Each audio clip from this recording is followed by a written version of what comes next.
இந்திய சுதந்திர போராட்ட வீரரும் தமிழ் தேசிய உணர்வாளருமான ஐயா ம.பொ.சியின் 121வது பிறந்த நாளை முன்னிட்டு சென்னை தீநகரில் உள்ள அவரது திருவுருவ சிலைக்கு மாலை அணிவித்து பொதுமக்களுக்கு இனிப்புகள் வழங்கும் நிகழ்ச்சி அனைத்து மக்கள் சக்தி இயக்க தலைவர் கலைமகன் எஸ். வெங்கடேசன் தலைமையில் சிறப்பாக நடைபெற்றது.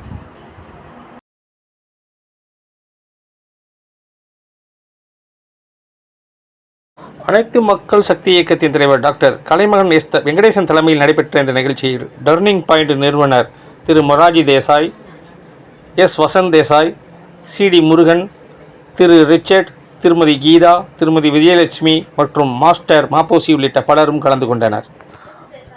அதனைத் தொடர்ந்து அந்த பகுதியில் உள்ள பொதுமக்கள் ஏராளமானோருக்கு அனைத்து மக்கள் கட்சி இயக்க நிர்வாகிகள் சார்பில் இனிப்புகள் மற்றும் உணவுப் பொருட்கள் வழங்கப்பட்டன.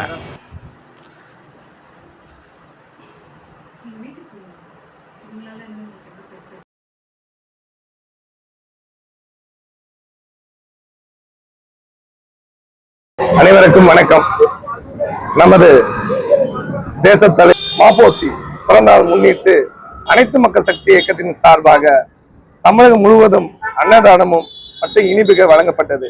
இன்று தீநகர் ஐயாவோட சிலைக்கு மாலை அணிந்து மரியாதை சம்பந்தமான ஒரு மிகப்பெரிய ஒரு தேச தலைவருக்காக தலையை கொடுத்து தலைநகரத்தை மீட்டு கொடுத்த ஒரு தலைவருக்கு சொல்லப்போனால் அவரோட நினைவாக அவரோட பிறந்த நாள் முன்னிட்டு வருடந்தோறும் மாணவருக்கு ஸ்காலர்ஷிப், விதைப்பந்து, அன்னதானம் வழங்கப்பட்டிருக்கு. அனைத்து மக்கள் சக்தி இயக்கம் சார்பாக முக்கியமான இன்று ஒரு பதிவு நான் செய்ய வேண்டும் என்பதால் என் மகன் மாஸ்டர் ம.பொ.சி இவருக்கு பெயர் சூட்டி வருடந்தோறும் விழாவை இன்று இவருக்கு ம.பொ.சி ஐயாவுக்கு மாஸ்டர் ம.பொ.சி இன்னைக்கு மாலை அணிவித்தார். அந்த காட்சி நீங்கள் பார்த்துருப்பீங்க. மிக பெருமையாக இருக்கிறது.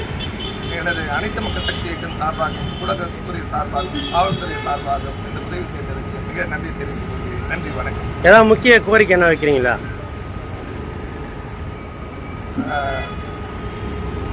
கோரிக்கை என்பது பார்த்தீங்கன்னா தமிழக அரசுக்கு ம.பொ.சி ஐயாவுக்கு சிலை மெரினால கடற்கரையில் ஐயாவுக்கு சிலை வைக்கணும்னு சொல்லி ஒரு வருடந்தோறும் நாங்கள் ஒரு கோரிக்கை வைத்திருக்கோம். அது தொடர்பாக ஐயாவோட கனவு என்பது பனைமரம் ஏறும் தொழிலாளிகளுக்கு விரைவில் அவங்களுக்கு ஒரு குடும்பத்துக்கு வாழ்வாதாரத்துக்கு ஒரு நல்ல ஒரு எதிர்காலம் உருவாக்க வேண்டும். தமிழக அரசுக்கு என்னோட வேண்டுகோள். அனைத்து மக்கள் சக்தி கேட்டுக்கொள்கிறேன்.